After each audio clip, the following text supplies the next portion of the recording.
Baada ya kuachana, ni nani anatakiwa kukaa na mtoto? Ni nani anatakiwa kutoa matunzo ya mtoto? Lakini, je, ni kweli kwamba mtoto chini ya miaka 7 anatakiwa kukaa na mama yake? Nao kwenye sheria kuna kitu tunaita best interest of a child au maslahi ya mtoto. Maamuzi yoyote yatakayofanyika baada ya baba na mama au wazazi kuachana yataangalia maslahi ya mtoto. Maslahi ya mtoto ndio yatapewa kipaumbele. Maslahi ya mtoto ni nini? Maslahi ya mtoto ni kama afya ya akili, afya ya mwili, kihisia, usalama wa mtoto, ukuaji kimaadili. Vitu vyote hivyo vinaangaliwa. Mtoto atakuwa salama akiwa kwenye mikono ya nani? Hii ni kutokana na sheria ya ndoa kifungu cha 125, lakini pia sheria ya mtoto kifungu cha 4 kifungu kidogo cha pili, kifungu cha 26 cha sheria ya mtoto. Viko vingi, nimekutajia kidogo tu kwa ajili ya reference. Kitu kingine, mtoto chini ya miaka 7 anatakiwa kukaa na mama kweli? Kisheria kuna kitu tunaita rebuttable presumption au dhana inayokanushika. Yaani ni dhana iliyopo ambayo inaweza ikapingwa na ushahidi. Ina maana kwamba sio mara zote mtoto chini ya miaka 7 anakaa na mama. Kuna muda anaweza kukaa na baba.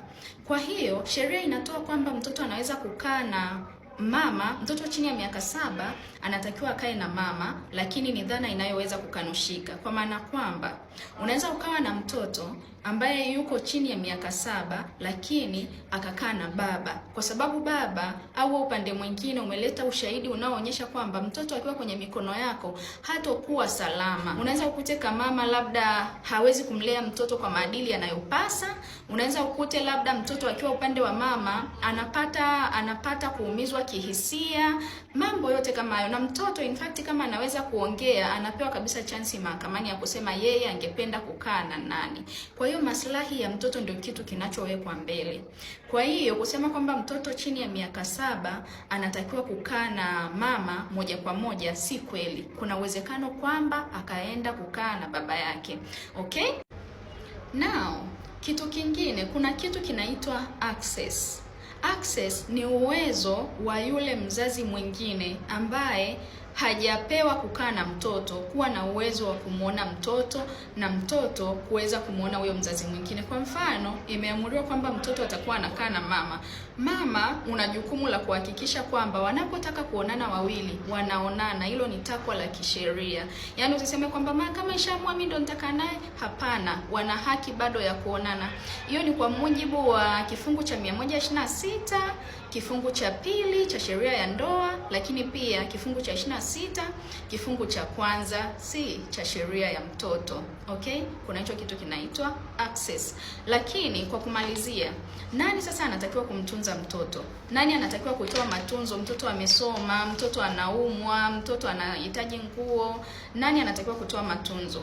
Kutokana na kifungu cha 129 kifungu kidogo cha kwanza cha sheria ya ndoa, itakuwa ni kazi ya baba kuhakikisha kwamba mtoto anapata yale mahitaji yote ya msingi, ikiwemo ada za shule, ikiwemo nguo, kama ni hospitali, yale mahitaji yote unayojua kwamba mtoto anatakiwa kupata, itakuwa ni jukumu la baba.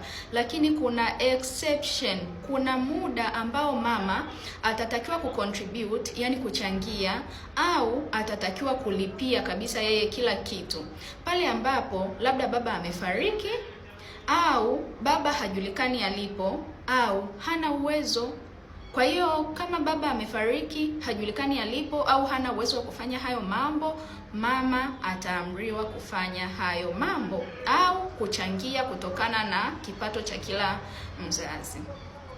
Kwa hiyo kama baba wa mtoto anakataa kutoa matunzo ya mtoto, unaweza ukachukua hatua za kisheria, utapeleka maombi yako mahakamani, then atapewa oda za matunzo ya mtoto. Kwa hiyo sio kwamba kwa vile baba mtoto amekataa kuprovide, kwa sababu ndio message nyingi ninazopata, mimi amtunzi mtoto nifanyeje afanyeje. Peleka maombi mahakamani kwa ajili ya kupata oda.